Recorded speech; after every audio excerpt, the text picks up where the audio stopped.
What's going on, guys? So today we're jumping into some really cool stuff here. We're going to be getting into the new Unearthed Arcana Feats that came out on Monday. There's Artificer stuff. Sorry, I'm a little random today because this is really exciting. There's stuff for the Artificer. There's stuff for people who want to take class ability dips without having to take a multi-class with some of these feats. So without further ado, let's actually just get into this because this is actually really, really cool.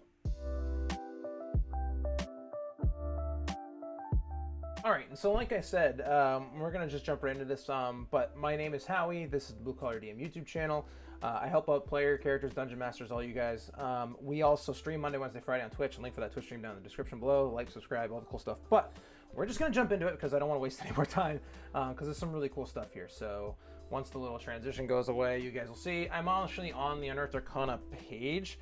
And the way we get here, if you've never looked for Unearthed Arcana before, if you don't find the links via Facebook, or if you don't want to Google search, just come to dnd.wizards.com, come here to articles, Unearthed Arcana, brings you to this page. Then you'll see the Unearthed Arcana Feats is what we're going to go over today. There's some other ones down here, like the subclasses revisited, and some psionic options and stuff like that, spells and tattoos, which is kind of cool. But we're just going to jump into Unearthed Arcana Feats, and then you're going to download it, and it's going to bring up this PDF. Now, like I said, we're going to jump into it. I know a lot of the cool stuff, at least for the Artificer stuff, is a lot of fun. And there's some really cool martial feats in here in addition to some other ones. But we're going to kind of go in order just so that way you can kind of follow along if you have the document in front of you. So the first one we have here is the Artificer Initiate, which basically kind of plays like Magic Initiate, if you're familiar with that feat from the player's handbook. It also is a little bit different though, because it's going to replace one of those cantrips with a tool proficiency instead. So we're going to get one cantrip of our choice from the Artificer spell list, which is actually in this Eberron book, which I actually had to change my little setup here just so we can kind of look at it. There's some really cool cantrips in here where I can see that this could flavor really well, especially for just an Artificer taking a dip into Artificer Initiate just to get themselves another cantrip, another tool, and access to a first level spell slot they may not normally be able to prepare every day, because they do have a limitation on how many they can prepare.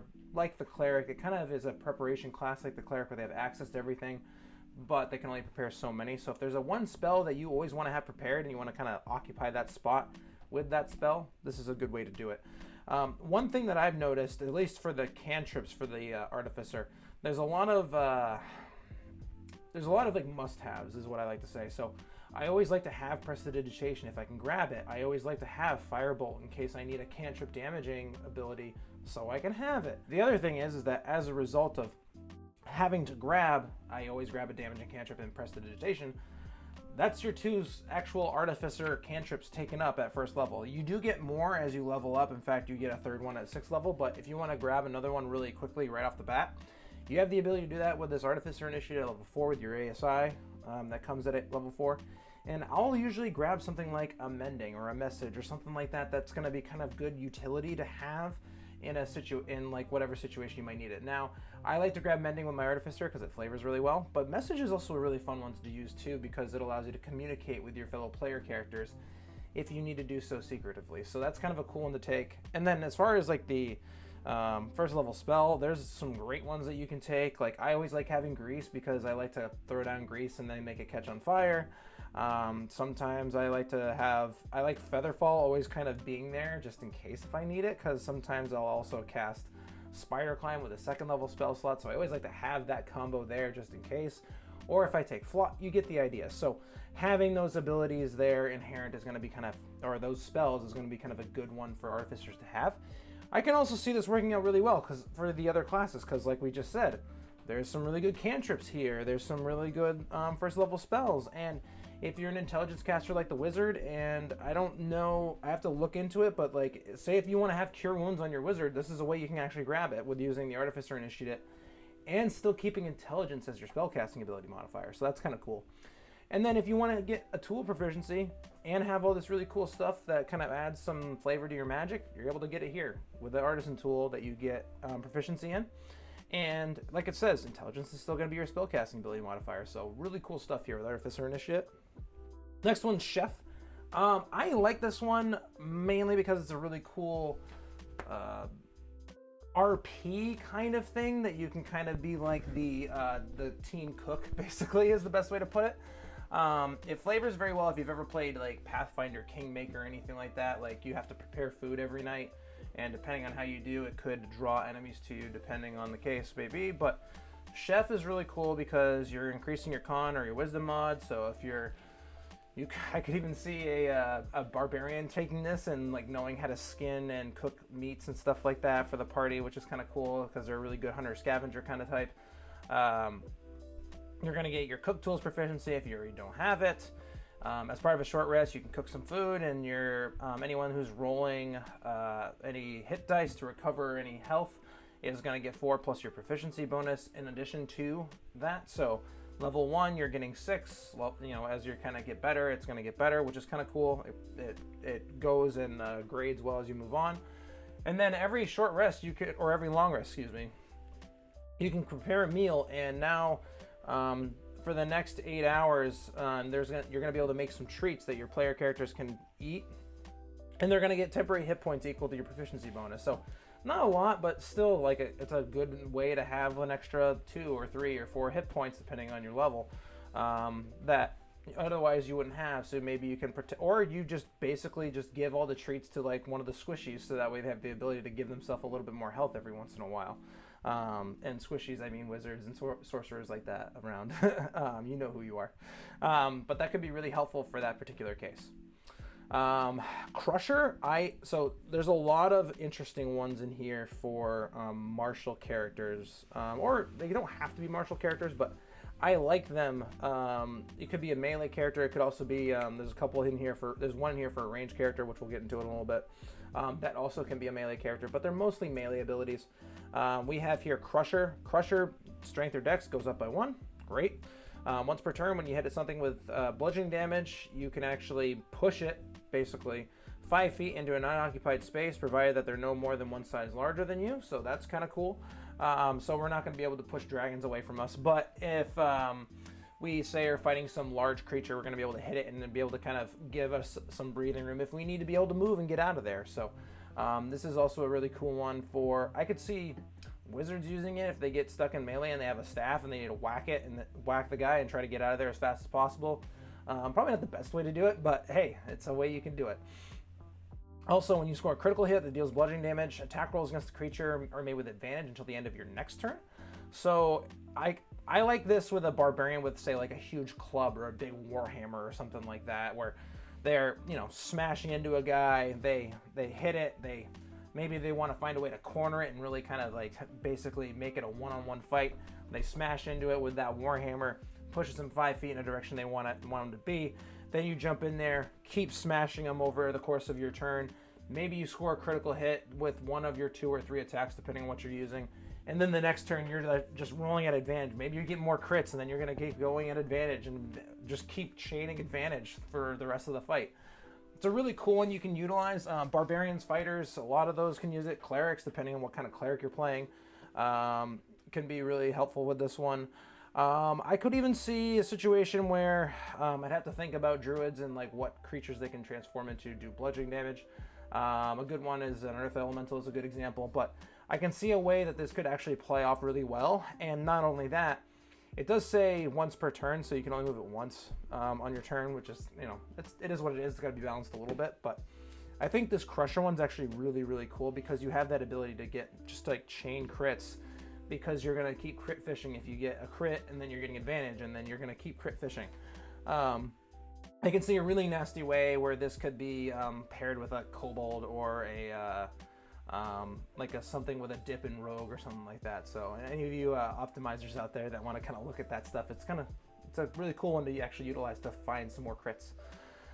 We also got here the Eldritch Adept. So I've actually opened up another page over here for D&D Beyond so we can actually look at some of the Eldritch Invocations, because with this one, you're basically going to get an Eldritch Invocation, which you can also replace when you level up if you choose to do so. And as a result, it's going to pair really well. So there's actually some really cool invocations I could see people using. Now, you do have to have the prerequisite, whatever that is. So if you need to have Eldritch Blast, this is a great one for Warlocks to take, of course, because they can double dip and get some more invocations. I can see Warlocks taking it. I can see anyone who's taken Magic Initiate for Warlock. I can see I could see bards taking it if they're able to kind of use the magical secrets. I think that can work out that way. I'd have to look at it again, because I did have a bard with Eldritch Blast, but I don't remember why. But it's a really funny one. So we actually have the ability, if you can get Eldritch Blast, you can get some of these agonizing blasts. You can. One thing that I think could be really useful for our wizards out there who don't wear armor is this ability, Armor of Shadows, which will allow us to cast mage armor on ourselves at will without expending a spell slot, and you have as many of them as you need. So you can always have mage armor up, so that way you can take that one of those spell slot prepared, or sorry, one of those spells that you prepare, and that's always mage armor, and now you don't have to worry about it anymore. So you can prepare something else, which is kind of cool. Especially if you only cast mage armor on yourself most of the time. It's going to be something that's going to be really helpful for you. We also can replace it every level up. So let's say if you use something for a while, maybe you take Armor of Shadows and you want to change it to Ascendant Step or something like that. Once you hit 9th level, you have the ability to do so, but that's completely up to you. Which site you can see the any illusion or transmutation magic. There's some really cool ones in here that you can play around with that you can then take on whatever character, which is really cool. Next one's going to be Fey Touched. Fey Touched, your exposure to the Feywild gives you some abilities. So, and a lot of these feats, by the way, there's a lot of really cool role-playing methods you can utilize to incorporate them. So maybe this Eldritch Adept, maybe some sort of patron like bestows this upon them and has like a really cool story RP element. Maybe someone's practicing to become a cook and that's how they get this chef ability. Maybe a barbarian or a fighter really loves to use clubs or something like that, and that's how they get the ability to be a crusher. And then maybe with the Artificer Initiate, maybe we have a wizard who's like dabbling in tinkering and stuff like that, or if you're an artificer, it kind of just works. But maybe you have a breakthrough with some sort of really cool invention, you're able to kind of bring upon some more cantrips, and like you get, or you practice a new skill with, or you practice with a new tool and you gain proficiency, kind of like those things. There's a lot of really cool ways to RP it. But when we get into Fey Touched, this one just sets up well because you're touched by some sort of Fey creature. You get increase to your intelligence, wisdom, or charisma by 1. You also learn Misty Step, and you get a first level spell from the divination or enchantment schools. There's a lot of really cool ones you can pick from. I'm not going to dive too much into those right now because there's just plenty of choices. A lot of them are involve, like, I think scrying is a divination spell, so if you wanted to but it's not first level, so but you can take a deep dive into those on your own. I'm not going to jump into it because there's actually a few more of these, like, you get a spell from this school, you get a spell from that school, and I don't want to jump into too much on that. Fighting Initiate, you're going to be able to get a fighting style choice, and you can replace it every level if you choose to do so, instead of just being stuck with the same one. So if you're not a fighter and you want to have a fighting style, like say if you're an artificer, I always dip back into artificer on a lot of these because I play one. But if you want to be, if you want to like have a fighting style, maybe you want to be really good at ranged weapons and you want to grab archery. Maybe you want to be good at, maybe you want to have a good defensive boost and you take defensive fighting style. Whatever the case may be, getting that fighting style is going to be really helpful for those of us that can't get a fighting style with our normal level progression, like your cleric, your artificer, or if you're a fighter or a barbarian, or a fighter or a ranger who wants an extra one, this is a good way to take it. Also, barbarians don't get fighting styles, now they can grab one. You see how it kind of works. It works really well. Gunner is basically crossbow expert for firearms. So I don't mind it. You ignore the loading property of firearms. You can shoot things within 5 feet. It doesn't impose disadvantage. You get proficiency with firearms, and your dex score increases by 1. So actually, that's one thing that's actually really interesting, is that your dex score increases by 1. That's something Crossbow Expert does not have. So if we actually, I didn't think of that when I was in here. Let's actually go to the Warlock page. The Sorcerer page we'll come back to in a little bit. But Crossbow Expert, I'm going to have to go into my sources, Player's Handbook, and we're going to come down to, where are my feats? Feats are here somewhere. There they are. And Crossbow Expert. You ignore the loading property. 5 feet of hostile creature doesn't impose disadvantage, and when you attack, you can use a bonus action to fire again. That's the one difference. So instead of getting the chance to fire again, which I forgot about, you get an increase in your dex score. So it's something to think about. Like, I would allow my players, if they want to take Crossbow Expert, to be able to use firearms. Just have to RP away. Maybe your character invents firearms. If they want to take gunner instead, that's totally fine. Just kind of work with your player characters if you're a dungeon master, or something to just consider if you want to be able to fire with your bonus action using Crossbow Expert. Maybe talk to your DM and see if that'll allow you to utilize firearms instead. Kind of figure that one out. If you're an artificer, you already got firearms proficiency, so just kind of talk with your DM and try to figure out a way that kind of works for both of you to kind of make it work.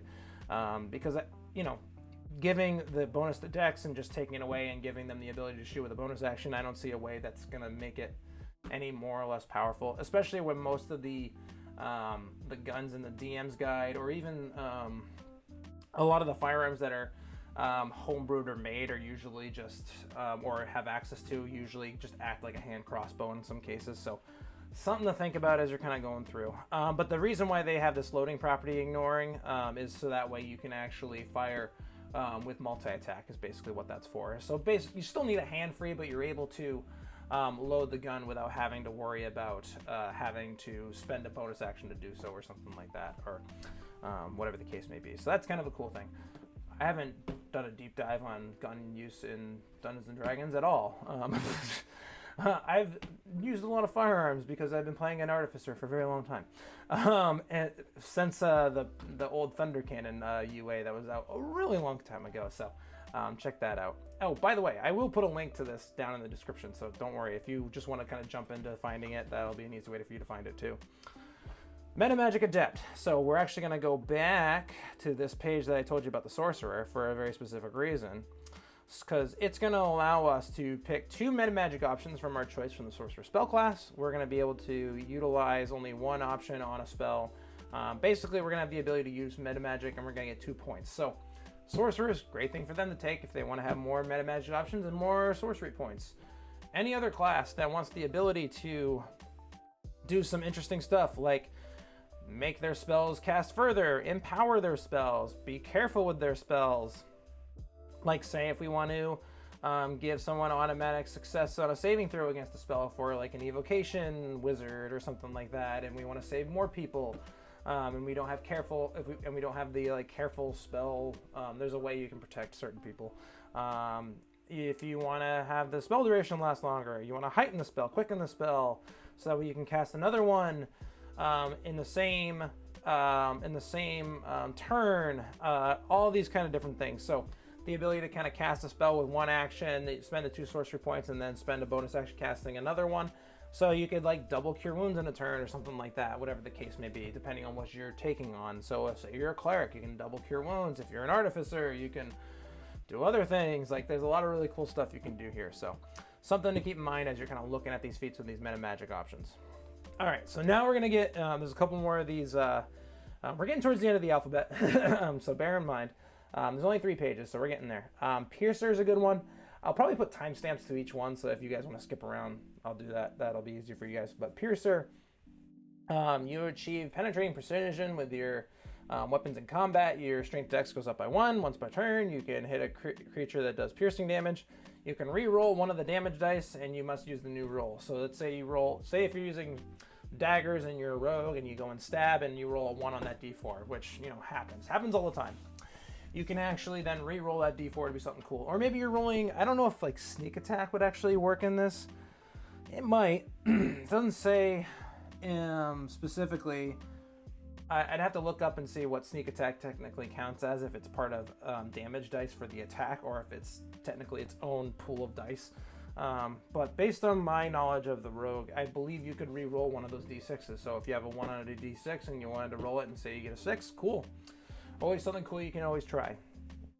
If you score a critical hit with something that does piercing damage, you can roll an additional damage die. So again, this is kind of almost giving you that not a brutal critical, but it's gonna add some extra stuff in there.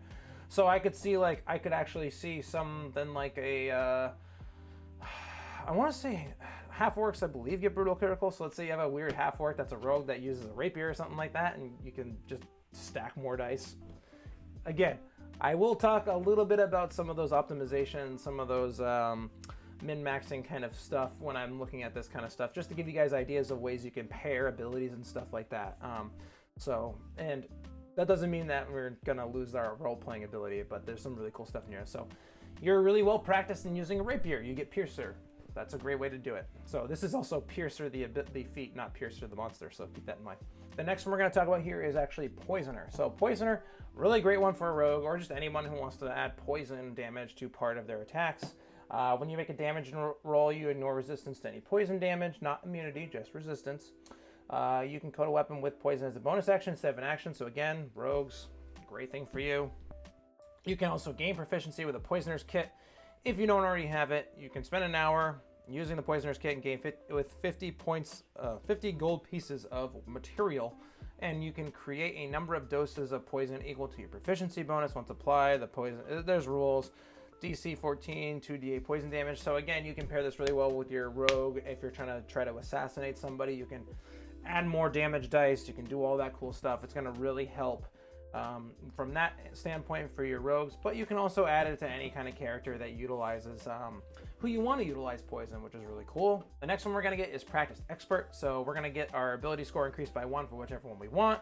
We're also going to get a proficiency in a skill or a tool of our choice, which is really cool. And we're also going to be able to choose one of our skill or tool proficiencies and basically give ourselves expertise, which is going to allow us to double our proficiency bonus for that ability check. So if I can see a number of ways. So what's actually really interesting, it says your proficiency bonus is doubled. It doesn't say you have expertise. So I don't know how that would play off if you wanted to have proficiency and expertise as a rogue and then double your proficiency bonus with this Practice Expert for that particular specific case. So talk to your DM. But I don't believe that it would give you like a, if it's say it's level 4, I don't think it would necessarily give you a +8 to whatever that thing is, but talk to your DM and see how that kind of works out for you. The next one we're going to get is Shadow Touch. This one's going to allow us to increase our intelligence, wisdom, or charisma score by 1 to a maximum of 20. It's also going to allow us to cast darkness and one first level spell of our choice. It must be from illusion or necromancy. Again, I'm not going to go deep into like which kind of spells you can choose from on here, but just something to kind of look at while you're kind of deciding on if this is going to be a good one for you. But again, you're going to get that increase to your ability score, which is great for those of you who have odd number ability scores and want to kind of increase one of them to give you that extra +1 to whatever that might be. Next one's going to be Shield Training, which is going to be great for those of us that don't have proficiency in shields. You're going to get proficiency in shields. You can don and doff it as a free action on your turn, and you're going to be able to use it as a spell casting focus or pact magic focus for your spell casting as a result. And our strength, dex, or con is going to go up by 1. So I can see this being a really great one for wizards, just because of the fact that you can increase that con by 1, so you can work on increasing your concentration bonus. You're gonna have a +2 to your armor class, which is huge for a wizard, especially if they're kind of like in a lot of danger a lot of the times, and you're gonna be able to use it as a spellcasting focus. I can see this working out in a lot of really cool different ways. I've actually got the a dwarf swole wizard is what I call it, that I've been playing with, and I can see this being a way to, and I think he actually already has I think dwarfs I don't think get shield proficiencies with their like dwarven weapon training. So this is a way to add that, to increase that. Again, dwarf swole wizard, gonna be a lot of fun to play with here, because you're gonna add more AC, and you can add more to your con, or maybe if you want to really maximize that strength ability, if you're going to be using a Warhammer. I love playing weird characters. Next one's going to be Slasher. Plays off similarly to the Piercer, which I forgot to mention, you can actually utilize this with a lot of your ranged weapons, so that's a really cool thing you can do as well. So things to keep in mind on that. But Slasher is going to be a good one for those of us using swords. Whenever we hit a creature that does slashing damage, we're going to reduce their speed by 10 feet, which is kind of cool. So they're not going to be able to run away. And then we're also going to be able to, when we get a critical hit, we're going to do damage to it in addition to, it's going to give us something cool. So it's going to grievously wound them, and now they're going to have disadvantage on their attack rolls until the end of your next turn. So that's a cool one to have as well, especially when you're fighting something, let's say you're fighting a dragon and you need to be able to kind of, and hopefully you're going to be protecting your party members and stuff. Maybe Actually, there's a pretty good one that you could probably pair this with. Again, crit fishing. Anything that's like going to be like, if you score a critical hit, crit fishing with a kobold or something like that, finding a way to do that is going to be a fun one to do. If you're looking to optimize that, or if you're just looking to be really good tactically with your crit monsters or with your player characters and stuff like that, something to think about. I can also see any of these being something you can add to your monsters too as a dungeon master, so that's something to keep in mind as you're kind of making your worlds and stuff like that. Tandem Tactician, you can use the help action as a bonus action. When you use the help action to aid an ally, you can increase the range of the help action by 10 feet. You can also help 2 allies targeting the same creature within range when you use the help action in this way.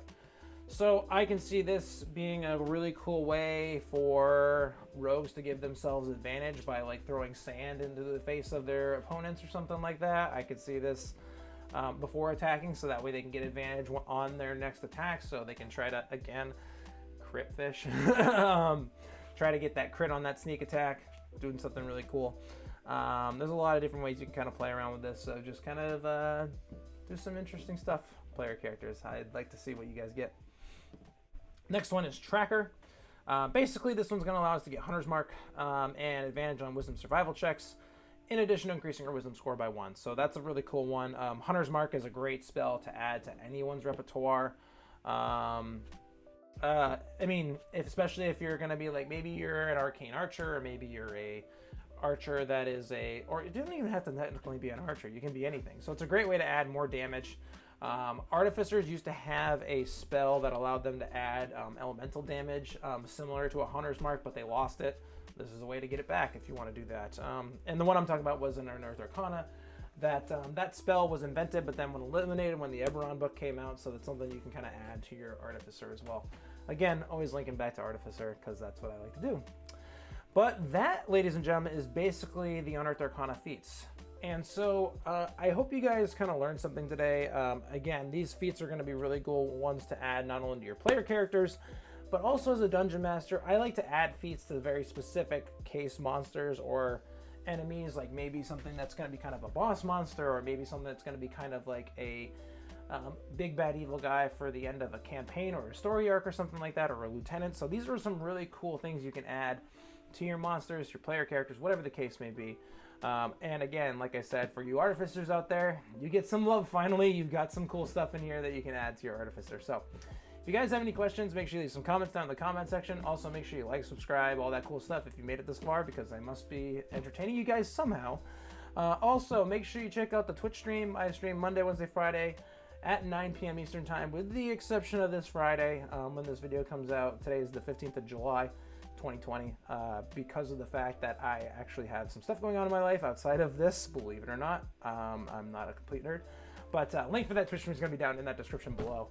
And again, like I said, I hope you guys learned something, and until next time, happy gaming.